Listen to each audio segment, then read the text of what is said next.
Dia, tudo bem com vocês? Nossa aula hoje é de ciências, então eu vou fazer um vídeo prático que a gente vai fazer todo o conteúdo de ciência, vamos fazer a leitura, e aí quando nas nossas videoaulas, nas nossas aulas virtuais, né, nas nossas aulas no Google Meet, a gente vai estar fazendo também, nós vamos estar fazendo a leitura e comentando sobre esses temas que a gente está vendo na videoaula. Aqui nós temos seres vivos microscópicos e as relações alimentares no ambiente. Então, a gente já vem, desde o início do ano, que a gente vem fazendo do nosso ano letivo, que a gente vem estudando sobre isso, né? Então, a gente já viu, né, a questão das bactérias, o desenvolvimento das vacinas e assim por diante. Então, primeiro a gente vai fazer uma pequena atividade aqui, tá falando na prática. O que acontece com as cascas de fruta, como bananas, após alguns dias? Para investigar o processo de decomposição dos alimentos, realize a atividade descrita a seguir. Então, aqui, ó, materiais. Casca de 2 bananas maduras, saco plástico transparente. Coloque as cascas das bananas dentro do saco plástico. Amarre bem a boca do saco e deixe-o em um local da escola por cerca de 15 dias. Como as bananas ficaram depois do tempo esperado? O que provocou a decomposição das bananas? Então, veja bem, a gente não tem essa possibilidade, até porque a gente não está em sala de aula, mas claro que a gente já sabe o que foi que provoca a decomposição, né? Então, quais são os decompositores, né? O que provoca essa decomposição, né? Normalmente o fungo, chamado o bolor, as bactérias. Aqui nós temos cascas de bananas no interior de um saco plástico. Nesse caso, seria uma atividade para a gente desenvolver na escola, né? Fazer essas observações. Como vimos, algumas bactérias e fungos desempenham um papel muito importante nos ambientes. Eles decompõem os restos de outros seres vivos, liberando no ambiente nutrientes que auxiliam no desenvolvimento de plantas. Na atividade da sessão, na prática, você observou a ação de fungos e de bactérias decompositores nas cascas das bananas. Claro que a gente não fez essa observação, mas nós temos, né, o que a gente precisa saber? Que os fungos e as bactérias, eles têm um papel muito importante. Por quê? Porque eles transformam, eles decompõem, né, os restos de vegetais, de animais mortos, né, e transformam isso em nutrientes que as plantas vão reutilizar, como se fosse um adubo para as plantas, que elas vão pegar os nutrientes da terra para poder fabricar o seu próprio alimento. Os seres vivos microscópicos participam das relações alimentares entre os seres vivos que ocorrem nos ambientes. É sobre essas relações que estudaremos a seguir. Então, os seres vivos, eles também participam dessa relação alimentar. Os seres vivos microscópicos, eles também participam, né? Eles participam dessa relação alimentar que existe entre os seres vivos. Então, é o nosso tema a seguir. Vamos lá, os seres vivos necessitam uns dos outros e do ambiente para sobreviver. Claro, né, se a gente for ver assim, é uma forma, por isso que chama de cadeia, porque forma um ciclo mesmo, né, de uns precisando, dependendo dos outros. Há diversos tipos de relação entre os seres vivos. Uma delas é a obtenção de alimentos. Então, essa relação é muito, né? Há diversas relações, mas principalmente essa de questão de obter alimentos. Os animais não produzem o seu próprio alimento. Dessa forma, para obter energia, eles precisam se alimentar de algumas plantas ou de outros animais. Observe os seres vivos presentes no ambiente da ilustração abaixo e nela estão indicados alguns animais, né? Então, veja bem. Aqui nós temos, aqui tem jacarés do Pantanal, garça branca, tuiuiu e aqui também nós temos garça branca. Olha só, representação de parte do Pantanal. Então essa é uma foto muito, muito bonita por sinal, né? Olha só, as sentenças abaixo se referem à alimentação de alguns dos seres vivos que aparecem no ambiente ilustrado. No entanto, nem todas são verdadeiras. Escreva V para as sentenças verdadeiras e F para as sentenças falsas. Olha só, nós podemos estar observando. O jacaré se alimenta de plantas, né? Então, não, né? O jacaré ele se alimenta de outros animais. A capivara se alimenta de plantas? Então, verdadeiro. A capivara se alimenta da garça branca? Não, é falso. A capivara, ela se alimenta de plantas, né? O jacaré se alimenta da capivara? Verdade, né? Ele se alimenta de outros animais.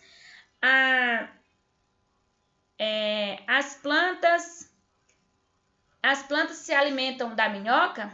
Não, né? Isso é falso. Vamos para a nossa próxima. Então, vocês podem estar respondendo essas questões, por quê?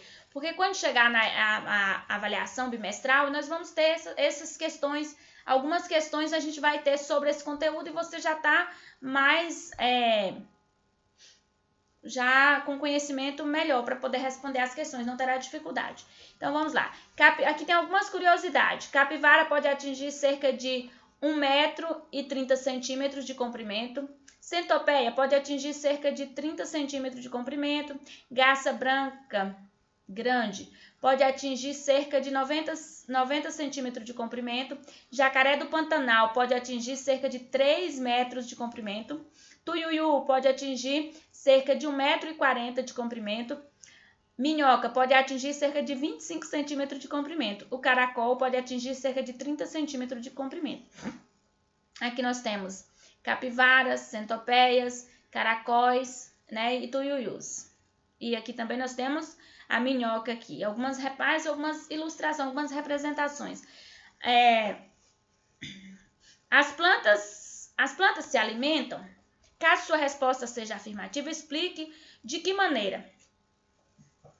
Então, vamos observar o quê? Como as plantas se alimentam, né? Sim, elas se alimentam. As plantas são seres vivos, então as plantas se alimentam sim. De que forma? Nós vamos ver que as plantas, elas produzem o seu próprio alimento. Então, por isso, como que elas se alimentam? Elas próprias produzem, são os produtores, né? Então, assim, os vegetais são os produtores, eles fabricam, né? Produzem o seu próprio alimento. Em sua opinião, um desses seres vivos conseguiria viver sem a presença dos outros seres vivos? Por quê? Então, veja bem, alguns desses seres vivos, eles conseguem sobreviver sem a presença de outro?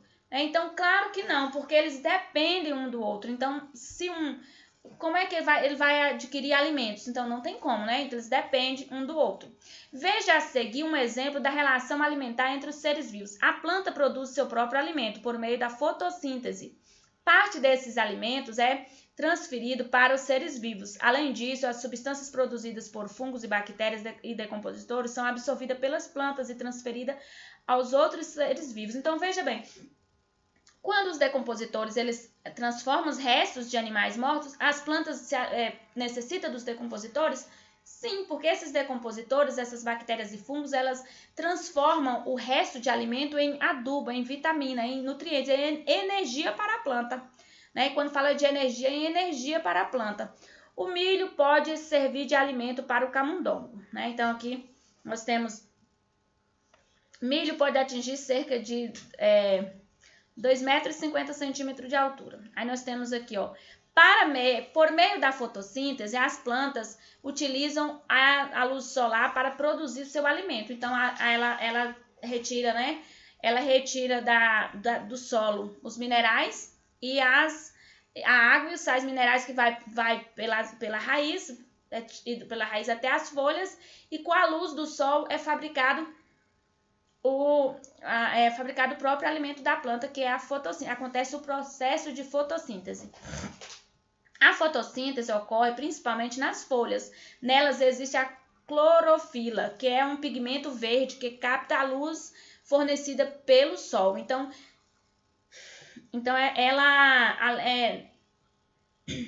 nela existe essa questão, é o pigmento verde que capta a luz, né, do sol para transformar nesse processo por isso que acontece o processo principalmente nas folhas. Além da clorofila, nas folhas existem estruturas chamadas de estômatos, que absorvem gás carbônico do ar na presença da luz solar. Ocorre a transformação do gás carbônico e da água em alimento para a planta. Então, a gente observa que como que acontece esse processo, né, da fotossíntese? Através as plantas, eles levam, né, a planta retira do solo a água e sais minerais que chegam até as folhas e com a luz do sol, através da luz do sol, a planta capta a luz do sol e capta o gás carbônico, né, da atmosfera. Por isso que a gente fala, quando tem um lugar que tem muita planta, o ar é fresquinho. A gente sente aquele frescor, um ar, porque as plantas elas retiram o gás carbônico, né, o que é pesado, o gás carbônico, e libera, né, o gás oxigênio, que é o nosso, para nós usamos na nossa respiração. Na presença da luz solar, ocorre a transformação do gás carbônico e da água em alimento para a planta. Durante esse processo, ocorre a liberação de gás oxigênio para o ambiente. Então, nesse processo de fabricação, a planta pega o gás carbônico e, no processo de produção do seu alimento, ela libera o gás oxigênio. Olha só, nós temos aqui, ó, o gás carbônico entra, né, na planta, é captada pela planta e o oxigênio é liberado ao ambiente. Representação do processo de fotossíntese. Então, aqui nós temos essa representação aqui, ó. A luz solar, nós temos aqui o gás carbônico, que é o de vermelho, e o azul, o oxigênio. Então, a planta, ela produz seu próprio alimento. Elas são seres produtores que produzem seu próprio alimento através da fotossíntese. A planta utiliza o que ela utiliza na fabricação do seu próprio alimento, quando produz o seu próprio alimento? É necessário, ela retira do solo água e sais minerais, e também capta o gás carbônico do ambiente, e com a luz, né, com a luz solar, que é captada pela clorofila, que é um pigmento verde, né, através disso, ela fabrica seu próprio alimento e nessa produção libera o gás oxigênio. Os animais não produzem seu próprio alimento, então eles são os consumidores, eles não produzem o seu próprio alimento. Dessa forma, precisam se alimentar de outros seres vivos para obter energia. Então, as plantas são os únicos seres vivos que produzem seu próprio alimento. Então, aqui nós temos, ó, os seres vivos decompositores podem decompor qualquer um dos seres vivos envolvidos em uma relação alimentar. Então, ele tanto decompõe vegetal, animal, né? Então, os decompositores, eles fazem essa parte, decompõem restos, né? Aqui nós temos, ó, aí a gente tem essa setinha aqui, então ele puxando para cá, para cá, para cá, ó. Os decompositores, eles usam qualquer um. O camundongo pode se alimentar de planta como milho, ó. Camundongo pode atingir cerca de 17 centímetros. A coruja pode se alimentar do camundongo. Aí aqui nós temos, ó, alguns seres vivos microscópicos decompõem a coruja. Decompõem a coruja depois que ela morre e também restos dos outros animais e de plantas. Essa decomposição libera no solo substâncias que auxiliam no desenvolvimento das plantas. Então, veja bem que é uma relação fechada, né? Completamente fechada. Quando você vai ver, por isso que chama de cadeia alimentar. Escreva no seu caderno um exemplo de relação alimentar com os seres vivos apresentado nas páginas 37 e 36. Então, a gente pode voltar um pouquinho aqui, né? 37, aqui a página 37 e a página 36. Então, a gente pode estar pedindo para vocês colocarem, né? Vocês podem estar fazendo essa atividade. É atividade para... não precisa fazer na apostila, mas são atividades que vão contribuir para o desenvolvimento da sua aprendizagem. A sequência linear de relações alimentares entre os seres vivos, em que um ser vivo serve de alimento para o outro, é chamado de cadeia alimentar. Então, o que é a cadeia alimentar? Essa sequência que um ser vivo serve de alimento para o outro. Então, a gente pode observar que é uma sequência mesmo. Se a gente for observar, as cadeias alimentares são constituídas por produtores, consumidores e decompositores. Então, são produtores, os produtores são as plantas que produzem seu próprio alimento, os consumidores são os animais e os decompositores são os fungos e as bactérias. Veja no esquema a seguir um exemplo de cadeia alimentar. destacando os produtores, os consumidores e os decompositores. Então, nós podemos estar vendo aqui, ó. A gente pode estar observando aqui, ó, fungos e bactérias decompositores, né, aqui. Nós temos a planta e o pacu, que também, novamente, a gente pode só... esse exemplo aqui quer dizer o quê? Que, ó, os decompositores, eles tanto... o decompositor, a planta aqui, ó. No caso, a planta, ela depende do decompositor no sentido de ele liberar nutrientes, né? Com a ação dele, libera nutriente para a planta. Só que o decompositor, ele também decompõe a própria planta, né? Os restos de vegetais e animais mortos. As algas e a maioria das plantas são ser vivos que produzem o próprio alimento. Elas são produtores, elas são os produtores. Esse ser vivo forma o primeiro nível da cadeia alimentar. Então, o primeiro nível vem pelos produtores. Qual é o nome do processo pelo qual a planta produz o seu próprio alimento? A gente já falou sobre isso, né? Que é a fotossíntese, é o processo em que a planta fabrica o seu próprio alimento. Ela retira água e sais minerais da terra, vai pela raiz, é tirado através da raiz da planta, vai até as folhas e o processo de fotossíntese acontece quando as folhas captam a luz solar e o gás carbônico. Nesse processo é liberado também o gás oxigênio. Os animais não produzem o seu próprio alimento.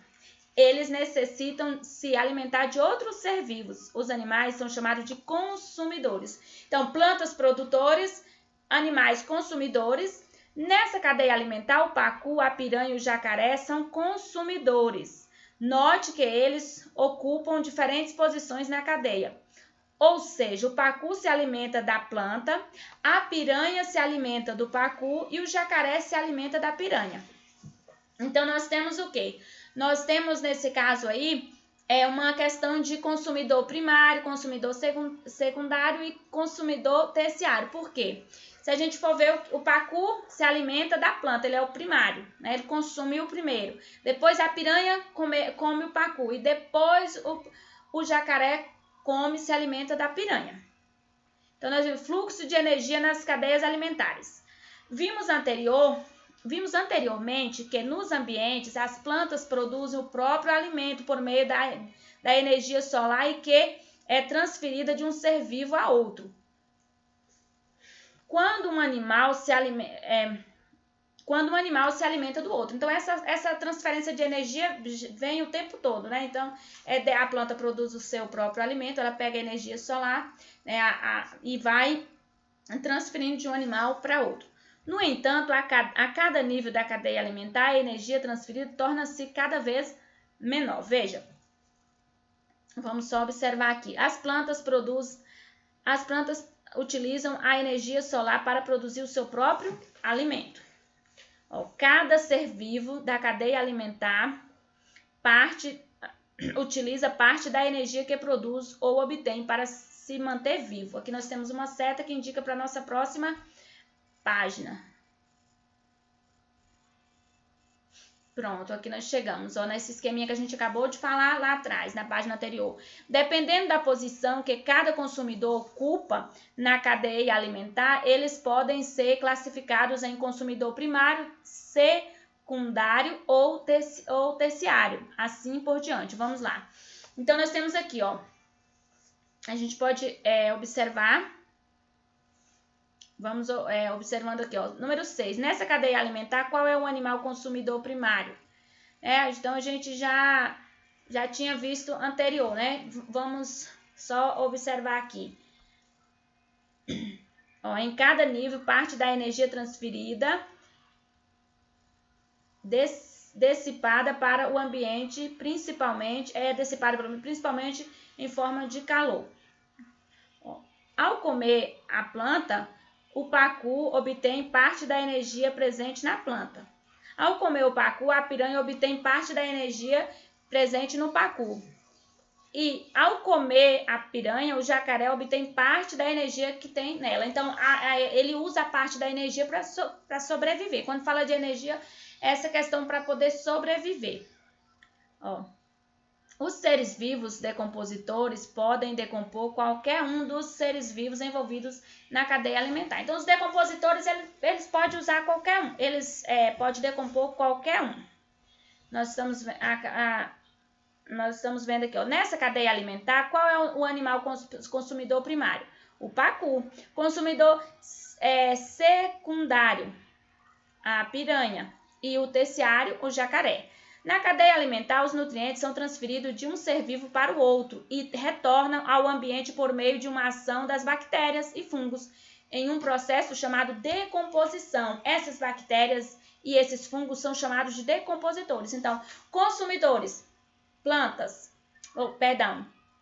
produtores, plantas, consumidores, animais, decompositores. Os decompositores são fungos e bactérias. Recapitulando, produtores, as plantas, os vegetais são os produtores. Consumidores, os animais, e decompositores, bactérias e fungos. O que você percebe nas setas vermelhas desse esquema que representa o fluxo de energia? Por que acha que isso acontece? Né? Então, são respostas, né?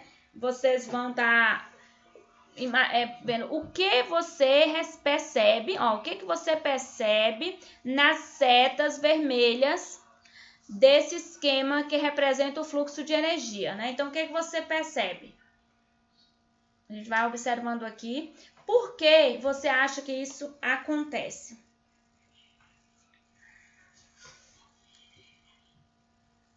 Nós observamos que a gente pode estar observando que o nível, né? O nível de as setas se tornam mais finas nesse sentido aqui, porque o nível de energia transferido já é menor, né? Então a gente observa que essa questão de transferência de energia vai diminuindo. Relação alimentar e desequilíbrio. Então vamos observar. O que aconteceria com a cadeia alimentar apresentada nas páginas 40 e 41 se ocorresse a morte de grande parte dos jacarés? Então, o que você acha que poderia acontecer? Né? Se nós sabemos, se um se alimenta do outro, então há um equilíbrio para não... Imagina que se morresse muitos jacarés, então acabaria tendo um desequilíbrio na natureza, né? Naquele ambiente.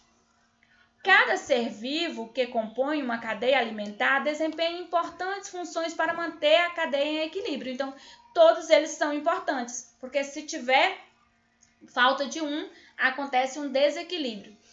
Existem diversos fatores que podem causar desequilíbrio em uma cadeia alimentar. Alguns desses fatores são as interferências do ser humano, são as interferências que o ser humano realiza no ambiente como. Então, existe muito essa questão do desequilíbrio devido à interferência do ser humano.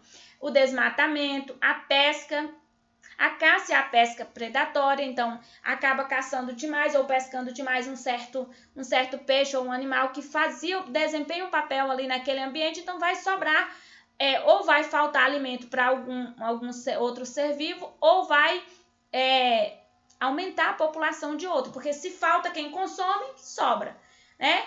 Se falta aquele que era consumido, o outro vai morrer de fome, vai passar fome. O uso inadequado de agrotóxicos, né, de venenos, e as queimadas. Agrotóxicos são produtos utilizados na lavoura, né, utilizados para combater pragas nas lavouras. O aumento, a diminuição ou a extinção de animais que compõem o nível de uma cadeia alimentar pode provocar um desequilíbrio dessa cadeia. Então, se aumentar, se diminuir demais ou tiver a extinção, né, aquele animal, o que é uma extinção? É quando aquele ser vivo deixa de existir, não tem mais nenhum da espécie, então foi extinto. Então, o que acontece? Vai acontecer um desequilíbrio de qualquer um, né, que compõe essa cadeia, vai haver um desequilíbrio. Veja um exemplo simplificado de desequilíbrio que pode ocorrer na cadeia alimentar apresentada na página 40 e 41, nas páginas 40 e 41, e complete o texto com as palavras adequadas. Nós vamos ver aqui, ó. Aqui nós temos pacus, Aqui temos piranhas e jacarés. Ó. Aí, cadeia alimentar em desequilíbrio. Nós observamos aqui, ó. A morte de grande parte de jacarés provoca o quê? O aumento ou a diminuição da quantidade de... Então, os jacarés comem o quê? As piranhas, né? Então, se a morte de grande parte dos jacarés provoca o aumento, né? Se morrer o jacaré, vai aumentar o aumento da quantidade de piranhas que são suas presas. Então, né? As piranhas são as presas dos jacarés. Aí, o que vai acontecer? Com o aumento da quantidade de piranhas, ocorre a diminuição da quantidade de quê? De pacus, que são as presas, né, das piranhas. O que é a presa? É o animal que vai ser caçado. O predador, no caso, o predador da piranha é o jacaré, porque ele come a piranha. E a piranha é a presa, né? No caso, a piranha é a presa, são as presas do jacaré. No caso do pacu, é a presa da piranha. A piranha se torna o predador, né? O que come, que pega. Vamos continuando aqui. Controle biológico. O ser humano, muitas vezes, utiliza agrotóxicos nas plantações para eliminar insetos e outros ser vivos que podem prejudicar as plantas e diminuir a produtividade. Então, tem questão que se não usar agrotóxico, nem consegue colher, né? Então, muitas vezes, por isso é usado os agrotóxicos, com essa função de combater essas pragas que causam a diminuição, né, da produtividade.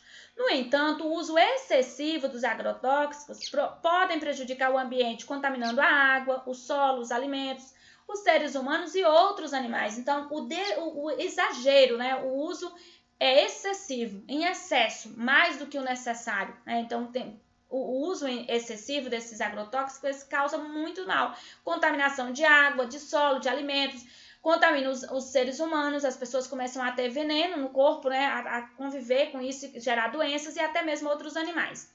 Diversas pesquisas são realizadas com o objetivo de diminuir o uso de agrotóxico nas plantações. Um dos centros de pesquisa que se destacam nesse trabalho é a Embrapa, Empresa Brasileira de Pesquisa Agropecuária. Então, a Embrapa ela fica o tempo todo desenvolvendo, né, trabalhando, pesquisando e desenvolvendo, tentando desenvolver meios, chegar a meios que possam diminuir o uso dos agrotóxicos nas lavouras, nas plantações, né, com isso, para diminuir o impacto, né, no ambiente. Nós temos aqui, ó, pulgão do trigo, cerca de 5 centímetros, pode atingir cerca de 5 centímetros de comprimento. Na década de 1970, uma das principais pragas que atacavam as plantações de trigo era o pulgão do trigo. As pesquisas realizadas pela Embrapa criaram uma técnica que controla a quantidade de insetos por meio de uma introdução de espécies de vespas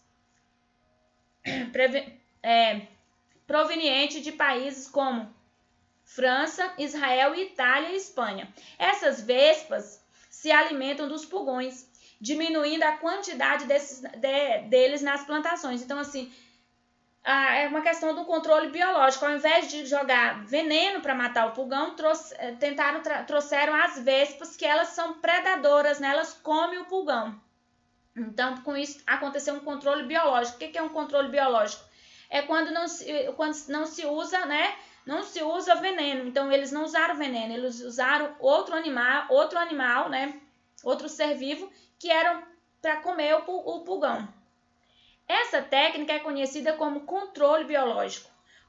Com ela, praticamente, não é necessário utilizar agrotóxicos para o controle das pragas. Então, essa é uma... O que é o controle biológico, né? Então, é o combate, eles conseguem combater uma praga usando um outro ser vivo para comer, né? Nesse caso, a vespa se alimenta do pulgão do trigo e com isso não é necessário usar veneno.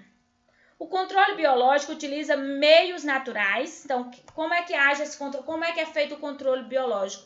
Ele utiliza meios naturais e por não usar agrotóxico, não deixa resíduos tóxicos nos alimentos. colaborando para diminuir a contaminação ambiental. Então, não há contaminação ambiental nessa questão do controle biológico, porque ele não deixa resíduos no ambiente, no solo, na água, nos animais, né, e nos seres humanos. Converse com seus colegas sobre se o controle biológico é uma boa opção para reduzir o uso de inseticida na agricultura. Então, a gente vai discutir essa questão nas nossas aulas online no Google Meet. A gente aproveita para conversar sobre isso, certo? Vamos para a nossa próxima página. A nossa próxima página já é a página da atividade, né? Nós temos algumas atividades para a gente responder. Lembrando que toda essa aula que nós começamos, essa videoaula, dá para responder toda a atividade de ciências. Atividades. Forme palavras juntando as sílabas da mesma cor. Em seguida, complete as frases abaixo com as palavras. Veja bem, então nós vamos usar as palavras, vamos pegar a mesma cor.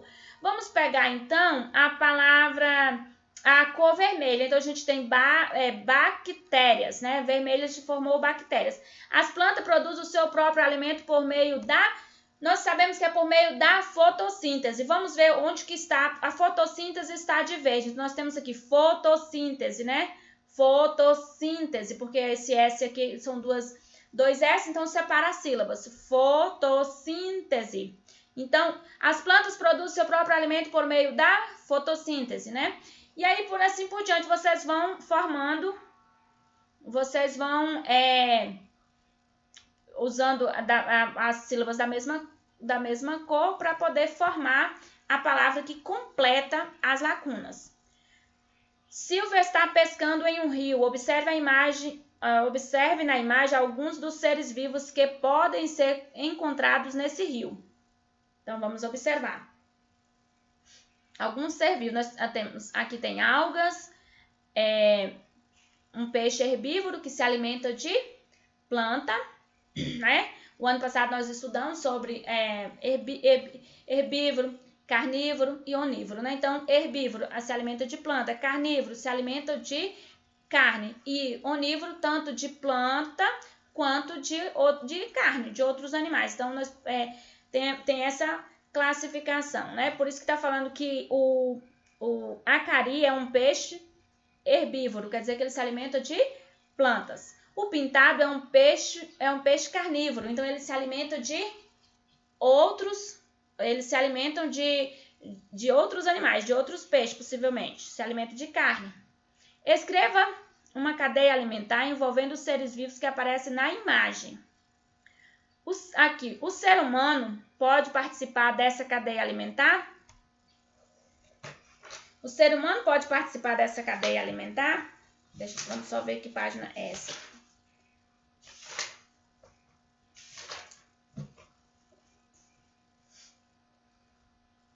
Né? Ele pode participar da cadeia alimentar? Então, qual seria aqui? Olha só, o acari se alimenta da água, da alga, o pintado se alimenta de outro peixe, né?